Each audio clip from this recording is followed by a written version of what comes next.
Just as new polling shows, 56% of Americans disapprove of how he's handling the Hamas-Gaza conflict, while only about a third of Americans approve, and not to mention China, which is where that Saturday Night Live panda bear joke came from. Let's dive into this with NewsNation political contributor Chris Hahn. Chris, it's always good to see you. You know, this new polling out shows a significant number. Much more than half of Americans want the U.S. to send more aid to Gaza specifically. It also finds that 55% of people say they want more funding for military aid for Israel. So what is it that he's not doing? I mean, especially in light of the fact that he gave this national address, the world was watching, arguably the best address he's given in his time in the White House. Yeah. Look, bottom line for President Biden, every single number you see about him, with the American people doubting his abilities, all comes down to his age. And I think this is a big problem for him because there's nothing he could do about how old he is. He will continue getting older. The alternative is a lot worse. So you're going to see these numbers continuing to decline as President Biden continues to age and the American people are uncomfortable with his age. I think they're wrong. I think we live in a dangerous world. I think that experience is a good thing in a dangerous world.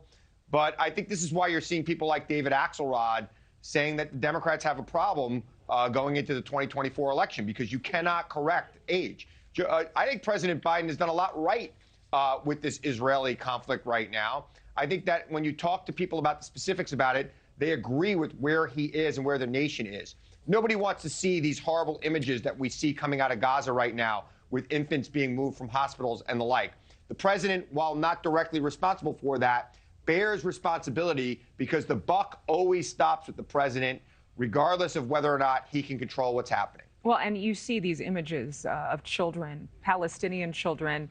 Unfortunately, most of the images from Israel are far too horrific to ever show in the way that we're showing many of the images from Gaza, especially in light of the fact that we're seeing a lot more deaths because of the Gaza airstrikes. And there's arguments as to what that is being caused by. Is that just because, you know, Israel is ignoring civilian pleas, or is it because the Hamas are using these people as human shields? However, don't you think part of the criticism to President Biden is the fact that as soon as October 7th happened, he made a strong stance, and then members of his own party, particularly Rashida Tlaib, came out and made anti-Semitic statements, and that even though she was censored, he didn't really do as much to quiet her or to combat those comments? I don't think the president should be responding to any single member of the House of Representatives and their comments. I think that the president has been very strong for Israel. I think that the leadership of the Democratic Party, including my former boss, Chuck Schumer, Leader Jeffries, and others, have been very supportive of how the president has been handling this war. I think that her anti-Semitic statements should be condemned, just as I thought Ron DeSantis should have been condemning Elon Musk's anti-Semitic statements over the weekend when he was given the opportunity. Instead, he pretended to not even know what they were, even after they were read to him live on national television. So, we'll see where this goes. But I think at the end of the day, Adrienne, Biden's biggest problem is his age, and all of his other problems are reflections of that. I'll be honest, I've seen some people who are long-standing Democrats who came out. They happen to be Jewish. And they're saying, I will now vote for President Trump. And they don't mention age. I think there are some folks, and I want to hear your response, who saw him come out with a statement, and Vice President Harris, saying, we condemn anti-Semitism, and quickly say, and we condemn Islamophobia. Rightly so. We should condemn hate anywhere in the world. Yeah. But do you see that some Democrats might see him as pandering to young voters and those who are saying, we'll not vote for you, particularly from the Muslim community, because of his response on Israel? No, I don't think he's pandering to those voters at all. I think that the president has made a very strong stance for Israel, supporting them. I think after October 7th, we wanted people supporting us after 9/11. I worked in the U.S. Senate at that time. We were attacked.